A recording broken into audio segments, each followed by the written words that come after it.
YouTube থেকে কোরআন তেলাওয়াত শুনবো মোবাইলের স্ক্রিনটা বন্ধ রেখে। বিশ্বাস হচ্ছে না, এই যে দেখুন আমি কোরআন তেলাওয়াতটা প্লে করেছি, স্ক্রিনটা বন্ধ করে দিলাম, এই দেখেন চলতেছে। ঠিক এরকমভাবে শুধু কোরআন তেলাওয়াত না ভাই, গজল শুনতে পারবেন, ওয়াজ শুনতে পারবেন। আমি জানি আপনারা অনেকেই পাগল হয়ে আছেন এই সেটিংসটি পাওয়ার জন্য। এই দেখেন স্ক্রিনটা বন্ধ ছিল, আমার ইউটিউবটা চলতেছে। আসেন শিখে আসি কীভাবে ইউটিউবের স্ক্রিনটা বন্ধ রেখে গজল শুনবেন, ওয়াজ শুনবেন। এই জন্য আপনাদের মোবাইলে ছোট্ট একটি অ্যাপ্লিকেশন লাগবে। আপনারা মোবাইলের স্ক্রিনে চলে আসবেন এবং লিখবেন ব্ল্যাক স্টিকে ইনস্টল করে নেবেন। তারপর ওপেনে ক্লিক করে দিবেন, পারমিশন চাবি অ্যালাউ করে দিবেন।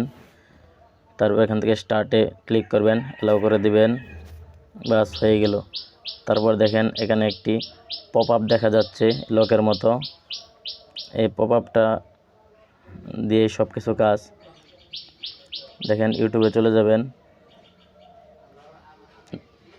যাওয়ার পর এখান থেকে প্লে করবেন, প্লে করার পরে পপ আপে ক্লিক করবেন। দেখুন স্ক্রিনটা অফ হয়ে গেছে। আবার এই আনলকে ক্লিক করলে স্ক্রিনটা আবার অন হয়ে যাবে। এভাবে আপনারা সব কিছু শুনতে পারবেন। ধন্যবাদ।